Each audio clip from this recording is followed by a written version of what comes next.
Hello, Player One. Welcome to the Gaming History Club. My name is Gabby. Hello, and I'm JP.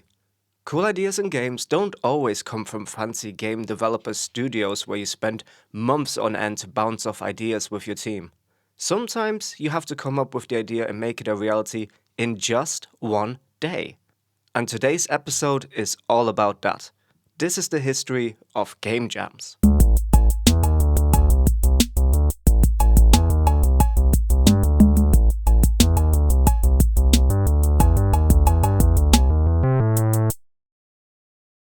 Yeah, so Gabby, I guess me and you we are just consumers of video games. I mean, I've tried to make my own a little bit. I've never fully finished one, but I have, just sometimes played around, goofed around a little bit as like more of a teenager, I guess, young adult years where, yeah, you're still too scared to speak to the opposite gender, so you stay at home and try and make video games instead, right? Wow, was that your life here? That was, yeah. But yeah, I guess there are a lot of people who actually have game development as like their hobby.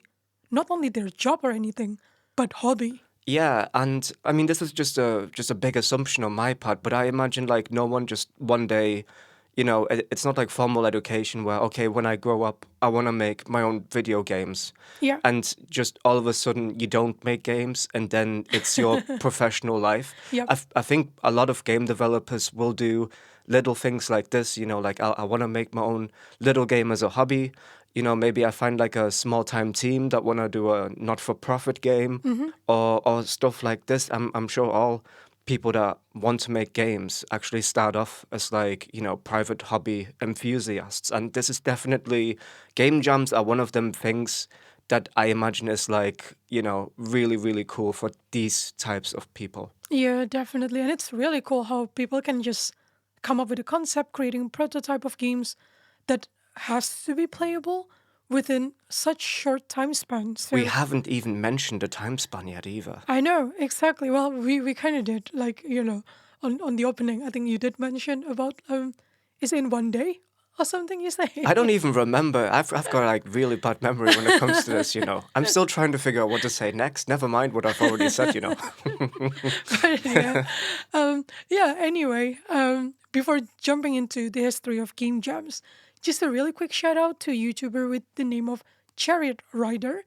Your video has absolutely becoming the anchor of our research.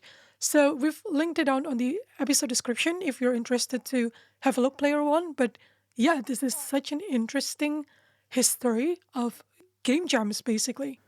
I guarantee you, without Chariot Rider's video, this episode would not be the same whatsoever. Definitely, yeah. It's been quite challenging to actually find a lot of information about the old school game jams. But anyway, would you walk us through what is actually game jam? Yeah, so on a basic level, right, a game jam is an event where the participants will try to make a game from scratch with a certain time limit. And this is a defining characteristic of game jams themselves, which we'll get into a little bit later. But the main categories tend to be between 24 and 72 hours. So they're usually, I believe, 24, 48, or 72 hours. But it really depends on the type of game jam that's going on. They're not all the same, if that makes sense. That's like the defining characteristic, the time limit. But so what types of people actually go there? And this can be super varied. You can be a programmer, a artist, a designer, a sound designer, and many, many more artists that are involved in the development of a video game. But basically, if you are enthusiastic in creating video games, those guys are probably more than likely to welcome you in on the fun. You know what I mean? So just come along. This is not something, where you need a lot of street cred to be allowed to enter this underground, semi-illegal way of game development. No. It's cool. Come and have fun, yeah. It is legal, definitely. Yeah, it is legal, by the way. Just to put it out there. So most of them are purely run on the name of creation itself. That's a creative process. You just want to make games. Therefore, you join one without really thinking about winning it as well and, the prizes and all of that. It's not really about that. It's more the process in on itself, which is really cool. It's all about participation at the end of the day. But there are many game jams that's also very much in that serious competition offering, like, certain prizes. So yeah, there's a bit of both, really.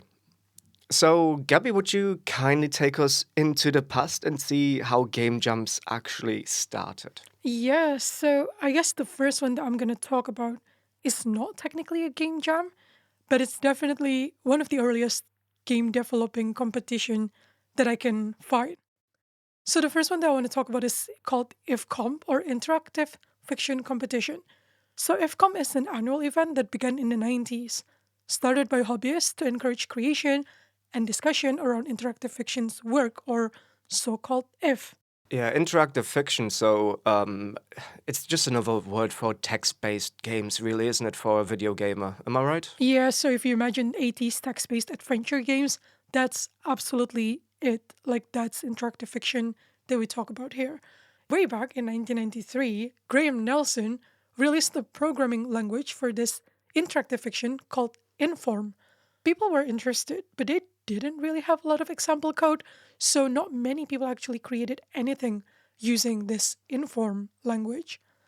But you know how it goes. There's always that one motivated uni kid somewhere that made a difference. And here comes Kevin Wilson. Oh, I thought Brad. Brad is a uni student? Well, he acts like it sometimes. Sorry, Brad. Carry on, carry on. So Kevin was an undergraduate at Berkeley and a big fan of text adventure.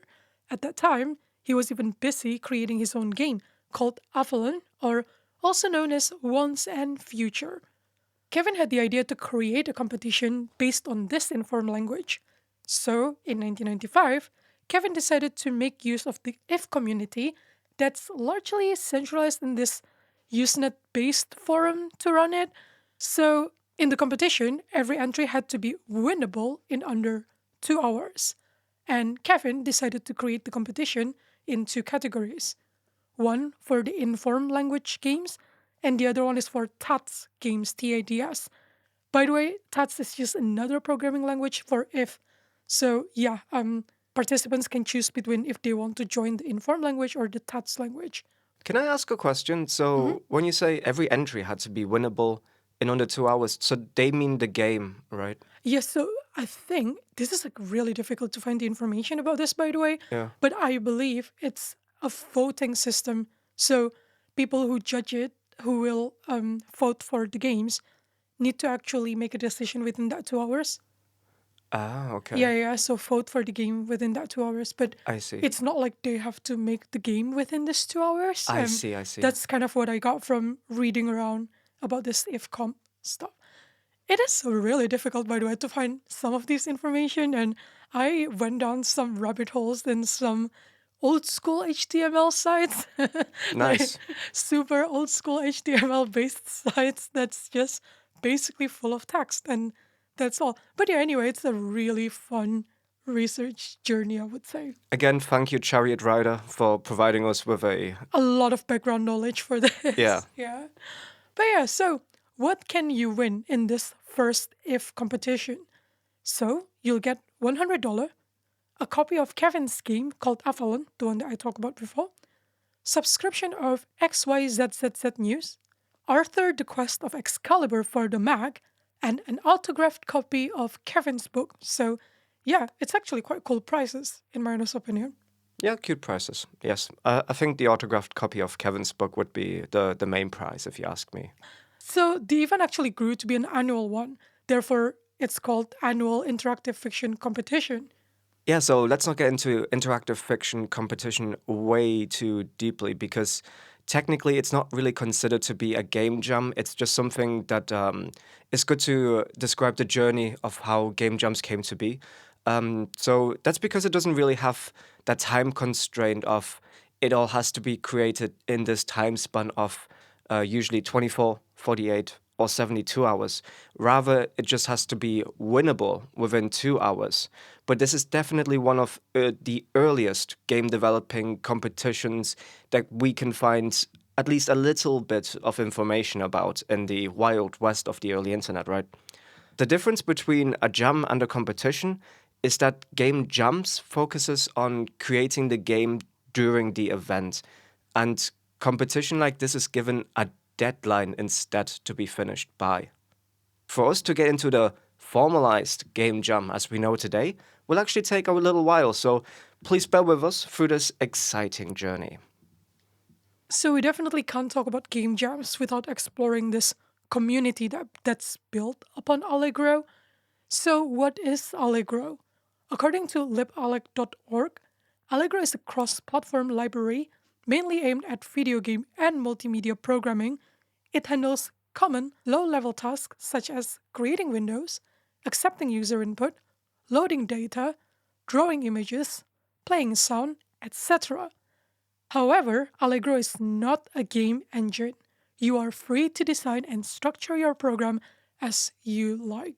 So to summarize that, Allegro is just a platform where you can program stuff. It's more for like general multimedia. You can definitely use it to program games, but you can use it for like so much more as well. Like creating windows. Like creating windows. That part sticks out to me. I like making windows. I know, it's really funny because that's the part that sticks out to me too. When I was reading about that, like creating windows. Nice.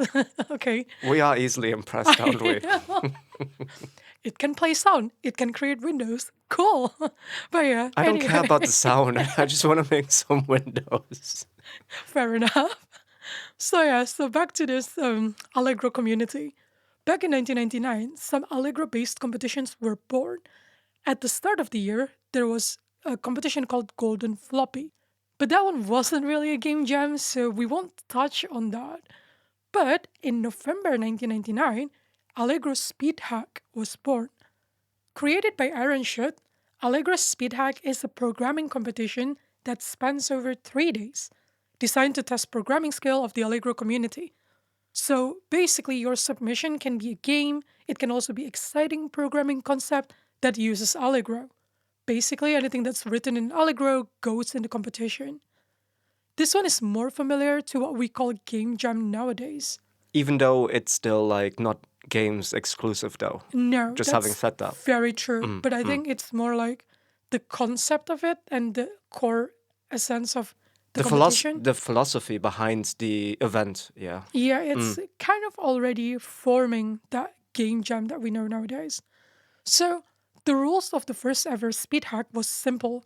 Your submission has to contain the command line options, and artistically, it has to include the alphabet BEL somewhere in the program, and also the number 29, because it was Aaron Schutt's birthday recently at that time, so he was like, well, I want to include this in a rule, basically. Include 29 in a creative way, please.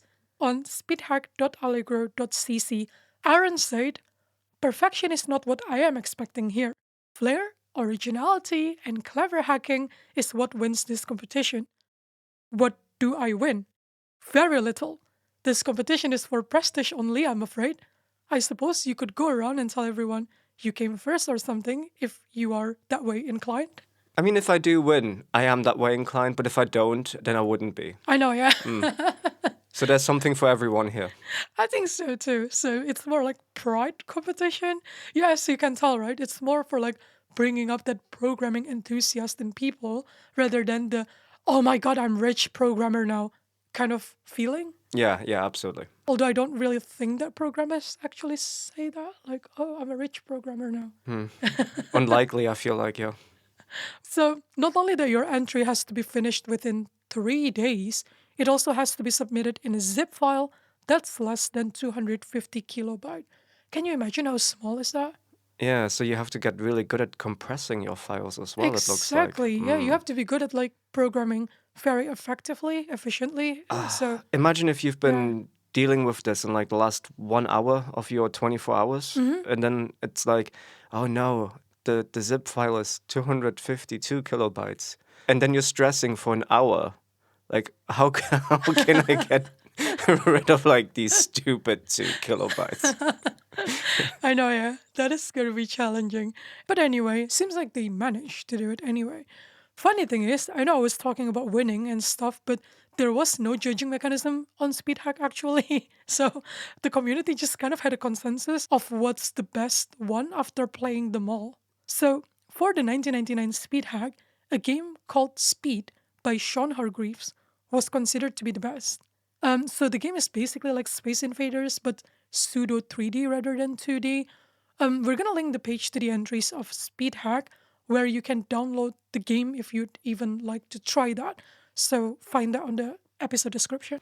I would say, like, I wouldn't call that necessarily like there is no judging mechanism. I mean, without getting like too sidetracked here, in breakdancing, you can sometimes have judges, right? Like a panel, Yep. and they'll judge. But you can also do like this thing where you just get the crowd to cheer, and whoever, whichever game like gets the loudest cheer, well, there you go, that's the winner. Yeah, Simples. it kind of is like that, I think, for this one. So, yeah, I guess it doesn't matter at the end of the day because you don't even It's not about the technically winning. win anything. Yeah, exactly. So, yeah, people enjoy this one the most, it seems like. And you know what? I did actually have a look, and the game looks really cool. And yeah, you can actually still get that now if you want to.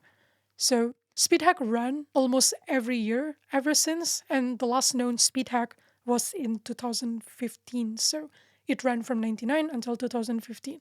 So speaking of the Allegro community though, let's forget about speed hack for a moment and let's instead discuss size hack from the year 2000. So to be honest, we found this article written on Wikipedia. It names it as one of the early game jams. But for the life of us, we couldn't find much more information about it apart from like this one website, oocities.org. I'm not quite sure how to best pronounce that website name. Like, is it OOCities? Ooh, Oxidities? I Yeah. don't know. Okay. But to be honest, the whole research of this early game jam topic is full of websites that look like super early HTML days, like you already mentioned, Gabby, right? So Yep. yeah, it looks quite archaic. Anywho, this old school page explains that the Allegro Size Hack is a game programming competition using Allegro Game Programming Library, and entries must be less than or equal to only 10 kilobytes. So you might remember SpeedHack's limit of 250 kilobytes. Yeah, well, this one is just 10 kilobytes. And I really quickly just now like looked at like what's the size of like the original Mario Brothers for the Nintendo, right? Yeah. You want to take a guess, Gabby, how big that was? I don't know, like some megabytes, probably. 40 kilobytes. Oh, So they, what? so they need to make a game in essence like a quarter the size of like Mario Brothers. Whoa, that's really small though. That is tiny. Why yeah. did I think of like megabytes somehow? Oh my god, I was way off. I think I used a similar like comparison before, but like that was with Super Nintendo. So I think Right, I think okay. they're like 3 megabytes, some of the bigger ones. Right, I Yeah, see. yeah. Okay. So yeah, the organizer also puts on some tips to help the participants along the way. Two things that they've said is focus on gameplay. Photorealistic graphics and high quality digital music aren't really an option when you've only got 10 kilobytes to work with. Makes sense. Makes sense? Yeah. And the other piece of advice that they gave was, hey, nobody's expecting Quake 4 here, so let's just have fun with it. Also makes sense. Anyway, let's move on to the next evolution of game jams, where you can definitely start seeing how it's reflected in today's game jams. So let's go to Oakland, California, back in 2001. Chris Hecker and Sean Barrett sit in a room together, brainstorming game ideas, when they suddenly wondered, hey, how many sprites of dudes do you think you can fit in a screen at one time? Completely normal, question to pop into your head randomly. I know, right? It's a completely normal afternoon conversation. Like, hey, how many sprites of dudes do you think you can fit on a screen? So they found out that a game like Shogun Total War, which was considered to be a strong game at the time, topped at around 1,000 people. They thought, that's pretty weak. Surely we can do better. And I like the optimism in this room of brainstorming dudes right now. I know, yeah. I'm getting some serious like vibes right here. Very cool. So the duo wrote some tests and invited their friend Casey Muratori, who also did some tests, and soon they found out that apparently making 100,000 visible sprites of guys is actually totally possible, with a reasonable frame rate too. But you know what? I'll be the judge of what is a reasonable frame rate, so give me some numbers here, guys. I mean, 5 frames per second is not reasonable, you know. Well, of course. Soon after knowing this, though, tons of game ideas just started flowing into now this trio's head, right? So with this, the concept of zeroth indie game jam was born. Chris sent an invitation to a small group of programmers explaining the whole concept and inviting them to come together from the 15th to the 18th of March 2002 to his office to design something weird and new in a fun, creative, and collaborative atmosphere. This is how Chris explained the entire concept. Quote, "We get a group of creative game programmer designers together at my office, which has a big open pit area, in Oakland, California, for 3 or 4 days. Give them an already written game engine designed for specific game design agnostic tech. Include lots of support functions to make game implementation relatively easy, and let the insanity begin. The hope is that people will be able to do incredibly strange, wacky, and most importantly, different games when the codebase is already done and the core technology is slightly strange and new in the first place. Participants can work on their own game, team up with others, do multiple games, do a new game every hour if you're Ken Demarest, or any combination thereof." End quote. Yeah, shout out to you, Ken. I know, yeah. Yeah, and Chris, by like some stroke of genius as well, like I think he had like a really good vision here with the zeroth indie game jam, because he wanted to make sure that he does this before the game developer conference as well, because he wanted to show this off in the GDC 02 under the experimental gameplay workshop. So yeah, very, very clever of him to do that as well. Also, I absolutely loved the theme of the zeroth indie game jam. So it was 100,000 guys, or a quote by Joseph Stalin: "Quantity has a quality of its own." What a classy theme. Yeah, and so it happened. Intel loaned these enthusiasts with 16 machines of cutting-edge Pentium 4 1.8 gigahertz processors, combined with the power of 256 megabytes of DDR RAM. It doesn't even say which DDR. It must be like DDR1. Wow. And a GeForce 4 Ti 4600, which is coincidentally also the GPU that we use to play Starfield. No, it's not. No, it's not, no. But I'd love to try. Yeah, so Chris Hecker, Sean Barrett, and Jonathan Blow, and Casey Muratori, and Doug Church are the people who prepped the core of the engine for the zeroth indie game jam. And on the 15th to the 18th of March 2002, 16 programmers, they got together, they worked together, and they shared codes. And they produced 12 games that they later showed off at the Game Developer Conference. We'll link the page where you can find all of these games, but I just want to mention a few of our personal favorites here. So first of all, we got Angry God Bowling, created by Doug Church. This one was actually the engine sample that everyone got when they arrived at the indie game jam, so like a bit of like a demonstration of like, this is what you can do with this. Obviously always very convenient for when you're bringing people in and like showing them like a game engine, Of I course. imagine, yeah. Yeah. So in the game, you roll a ball and crush the flocking people who will start to follow a prophet when they get scared. It sounds as wacky as I imagine playing the game is too. You can definitely imagine how they make use of the 100,000 sprites of people here as well. So the second one, this Wrath, this one was created by Brian Sharp and Chris Carollo. And in this game, there are two gods compete for followers who die believing in them. So the strategy is literally convert, then kill. Basically, it's like a game of influence. Yeah, it sounds a bit crazy. I think these game developers they brought in, they were like on something else, because everything is very like, Wacky. yeah, followers, prophets, converting. Yeah. Oh, walk us through the third one, which is probably top of my list. Oh, you mean Dueling Machine? Yep. Alright, so this one was created by Thatcher Ulrich with tons of flair by Marc LeBlanc. So this game was based on a book by Ben Bova. It kind of looks like a first-person shooter, but with a twist.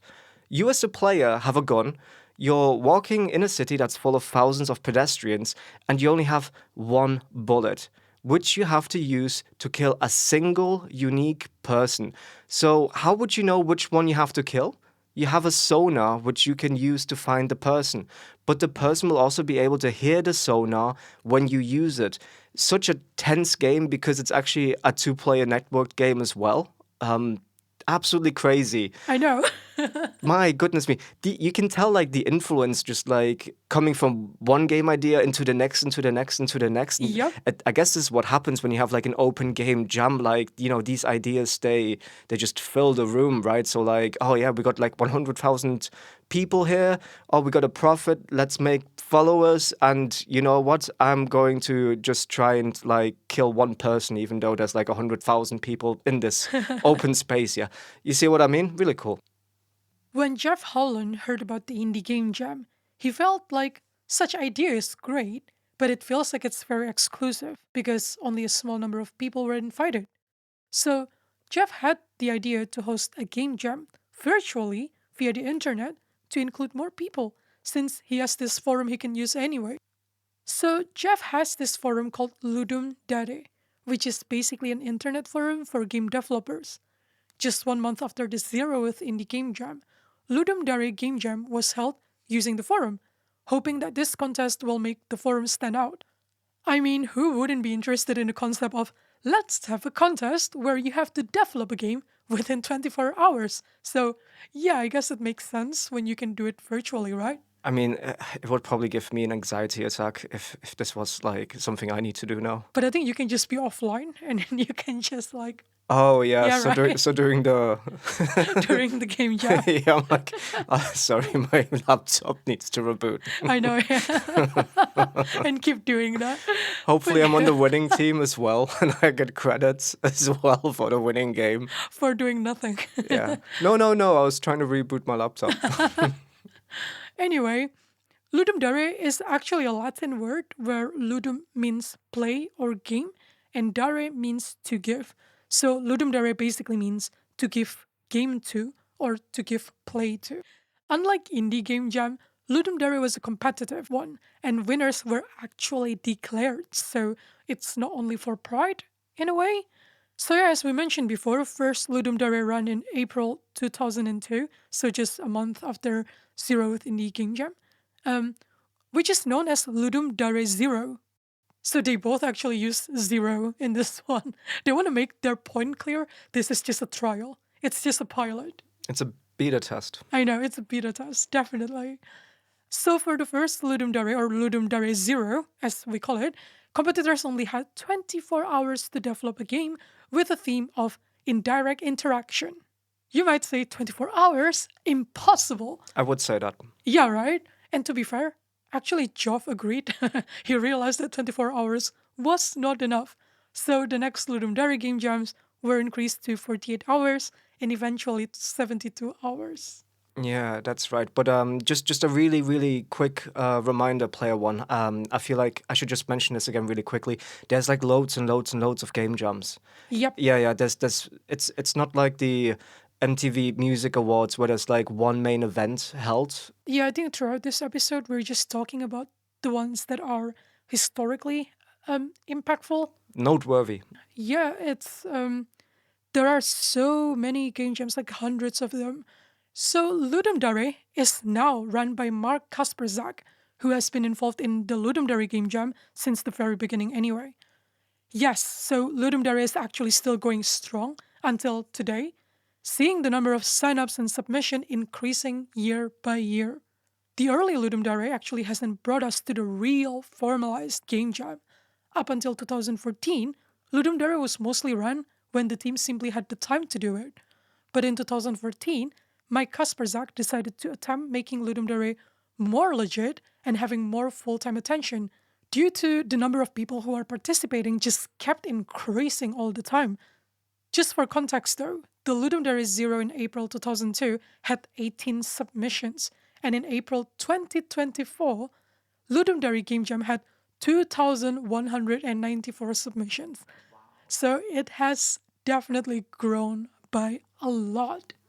Wow, that is a crazy like expansion time and rate, isn't it? Like that exploded very quickly, to be honest, in like 22 years, didn't it? Yeah, I would say so. That's a lot. Yeah, like I just busted out my calculator because you know what, sometimes you have to get a little bit nerdy, right? Sure. That's like a growth of like 120 times, yeah, in Wow. terms of submissions. Who even has time to review all these games? I know, right? But I think that makes sense, right? How Mark Kasperzak thought that he needed to make this a full-time thing. But anyway, when Ludum Dare first started, it only had a compo category. So what does that mean? It's the solo category where participants create everything themselves within 48 hours. So that's the time span that's been revised from 24 hours that I talked about before. So just imagine that's 48 hours, starting from the artwork, the code, the sound, and everything else, which I thought is pretty crazy. But anyway, all that changed in August 2011, where they introduced the Jam category. This one created to accommodate theme based entries, and also it's good to promote collaboration, right? This is also why the event was extended to be 72 hours to allow more time for teamwork. To be honest with you, 24 hours, 48 hours, 72 hours, everything sounds insane for me. I wonder if these guys ever sleep, by the way. How does this work? I know, right? Yeah, do you want to join one of the game jams? It depends if I can bring my sleeping mat. Cooling mat, like Chow Chow's cooling mat, yeah. Yeah. Just for my head. Curl on the floor. Uh, But yeah. anxiety attack. By the way, this one is virtual anyway, so to be honest with you, you can just sleep on your bed. I kind of like the cooling mat idea though, because it sounds like Okay, this is gonna be like a heated event, if you know what I mean. definitely. But yeah, Ludum Dare became one of the most known game jam, and it's still going strong until today. And you know what? Ludum Dare definitely have helped creating some really cool, properly published games that we all know and love today, which we will be touching more on later, so bear with us on that one. Although Ludum Dare later turned to be a more formalized event and got really big, in the early 2000s, all game jams were still very casual. None of those events were done by a certain company or organization that is like properly structured. It all started to change in 2006, which paints the landscape of the game jam industry that stays true until today. Yeah, so in 2006, let's have a look at the Denmark chapter of International Game Developers Association, together with IT University of Copenhagen and other local game companies, because they came together and they held the first game jam in Denmark, called the Nordic Game Jam. The Nordic Game Jam really focuses on collaboration. They sometimes won't even tell the theme until the teams are actually formed. During the first Nordic Game Jam in 2006, 40 participants were split into 8 teams, developing 8 different games, and the intention was to create a prototype of a cooperative multiplayer game in one weekend. Teams had 48 hours to develop the game. By the way, amazing theme, co-op multiplayer. I absolutely love co-op multiplayers. I guess it makes sense that the theme for the first Nordic Game Jam was co-op multiplayer, since their intention was to enhance that collaboration in capital letters. And the next Nordic Game Jam continued in the year after, in 2007, and the number of participants doubled to 80, with 12 games being developed during the 48 hours. And in 2008, Nordic Game Jam officially became the biggest game jam at the time, with 150 participants developing 19 games. Super cool. But again, we have like another localized kind of like game jam. I'm pretty sure there was a global game jam of some description, wasn't there, Gabby? Yeah, that's true. So, inspired by the Indie Game Jam, Ludum Dare, and also Nordic Game Jam that we already talked about in this episode, the idea of the biggest game jam in the whole world was born in 2008. So, Global Game Jam is a brainchild of Susan Gold, together with Gormlai, Sureda Butter, Elon Kadunin, Ian Schreiber, Fuad Cosmo. They finally made Global Game Jam happen. So, unlike Ludum Dare, that's basically global, but it's held virtually, Global Game Jam is an in person event. The idea is that all the different countries will have their own organizer, but they will all have the game jam during the same dates and carrying out the same theme. The first Global Game Jam was held back in 30th of January 2009, where in 48 hours, 1,600 participants in 23 countries created 307 games with the theme of as long as we have each other, we will never run out of problems. Make me a t-shirt with that on it. So, just like the other game jams that we've talked about so far, Global Game Jam also continued to grow year by year. Like, just see this, right? In 2024, they had 34,649 participants. I mean, the first one only has 1,600 participants. I said only, but it's actually really a lot, to be honest. But yeah, the one in 2024, they had 34,000 participants held in 796 sites in 102 different countries. And yeah, I mean, like if the one in 2009, they managed to create 307 games, in 2024, they managed to create 9,964 games within that 48 hours. Wowsies. I know.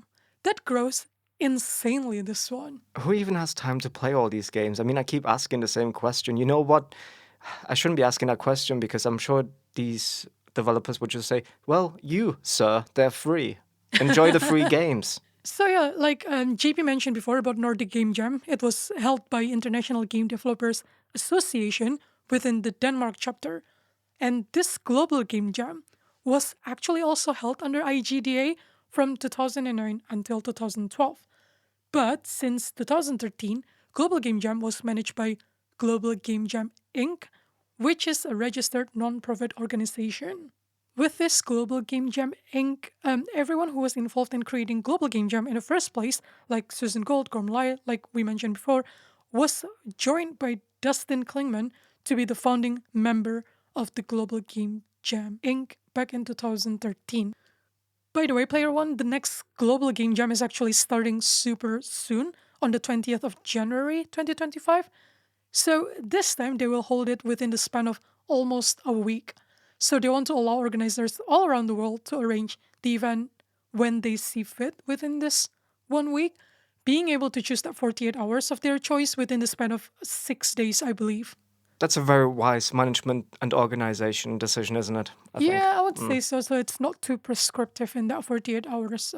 But yeah, it's really cool. At the end of the day, it's still the game jam, global game jam period in some sense. So, Well, if you look at 2024, it says 796 sites in 102 different countries. Imagine making all of these, like people have to get a venue for the exact same 48 hours, never mind like the time differences, yeah, no. local venue options. Like it has to be a little bit more lenient. Flexible. Yeah, I agree with you. So yeah, it's really cool. Yeah, by the way, I will link on the description. There is this video where you can watch how Global Game Jam started. They make like animation out of it, which is pretty cool. So yeah, I'll leave that down in the description. I think the idea of game jams are like so awesome. Just like thinking of the idea of all of these, people who they're not just like us consuming, the video games for fun. I mean, we also do the Gaming History Club, of course, to give a little bit back. But like, you know what I mean? Like these guys actually, the ones, that we can thank for making video games or thank for becoming one day the people that make our AAA games. They're coming together to like really collaborate, for the real stuff, for creativity, for collaboration, not to win some prize, right? And, just pushing that innovation further. Yeah, like these are some of like the real video game heroes that we need to make this, fun. Also, nowadays we have like so many of these as well, Gabby. Yeah, there's like hundreds of them, yeah? Yeah, like a lot of game jams. Yeah, and it's, I guess, not always strictly speaking video games as well. Many game jams, they, I believe, also include like tabletop games. That is absolutely wild, isn't it? Yeah, that's true. I think it's quite funny with Game Jam how, those people come together to create games within 24 hours, 48 hours, or 72 hours. I mean, I understand the point of Game Jam is not to have a finished, polished product. But to be honest with you, how painful is that to have real game developers trying to create games for like 10 years and they're not even nearly done? I know, yeah. You guys could really be trying a little bit harder at this stage. I know, yeah. These guys, 24 hours, and it's like, there's not even any books in it anymore. You know what I mean? But yeah, I mean, I made the point. It's not really to have a polished product, and it's really difficult to have that. I mean, there's even a 1 hour game jam that runs every Saturday. Like, honestly, people all around the world actually create games all the time. I would struggle to make like rock, paper, scissors programmed in like 1 hour. Yeah, these people are really special. But yeah, I think game jam is a really good start for like indie developers, for you to become indie developers. And there's also been many cool games that actually started from game jams. Yeah, let's have a look at some of these. So, Hollow Knight, yeah, just a little game called Hollow Knight. You know the Souls-like but Metroidvania-style game of Hollow Knight, right, Gabby? So this was released in 2017. It actually started out from Ludum Dare 27 back in 2013. It was initially called Hungry Night, which you can still play until now on Newgrounds player site, which we will link in the description. The theme, by the way, of Ludum Dare 27 was 10 seconds, which in Hungry Night you have to keep your character fed every 10 seconds to survive while fighting your way through a strange wasteland. Amazing. And then one more I wanted to mention is Inscryption, and this one came from Ludum Dare 43 back in 2018, which had the theme Sacrifices Must Be Made, and I guess they didn't get enough from playing Souls-like games then. By the way, the original submission was named after that too. Daniel Mullins wanted to push it even further by having your avatar sacrificing body parts. In the game, you find yourself in this cabin in the middle of the woods where people there said they're going to feed you if you play a card game with them. 3 years later, the full game Inscryption was released in 2021, and you can play Mullen's submission on itch.io, and we've linked that in the episode description as well. The next one that we want to talk about is Superhot. Superhot started as a 2013 7-day FPS game jam, where the team created a prototype showcasing its iconic mechanic: time moves only when the player moves. This innovative concept gained massive attention, leading to a successful Kickstarter campaign in 2014 that raised over $250,000. Finally, it was fully released in 2016. Superhot became a critical and commercial hit, celebrated for its minimalist style and unique gameplay. You can actually still play the demo that started it all on their website, that we will also link on the description. By listening to this episode, I feel like you actually have a lot of new games to play, Player One. I know, yeah, you can thank us later. Or thank us right now, actually. Actually, yeah, do send us a message, right? Yes. Yeah. You have 12 minutes to make us a video game. Right, okay. Another cool game that came out of game jams is Surgeon Simulator.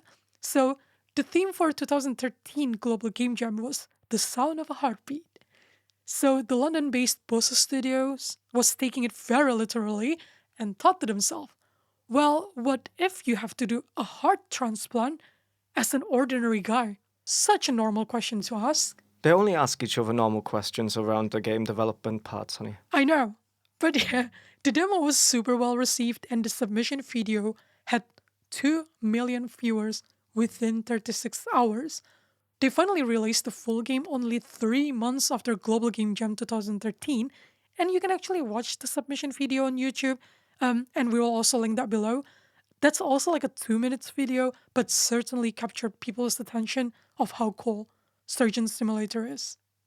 And Player One, I always keep the best for the last, or basically my favorite for the last. And I really think this one is really cool. This one is called Keep Talking and Nobody Explodes. Global Game Jam 2014 had the theme of "We don't see things as they are, we see them as we are." So, Ottawa-based Still Crate Games got inspired by the scene in the animated series Archer, where Archer had to work with Ray remotely to defuse a bomb.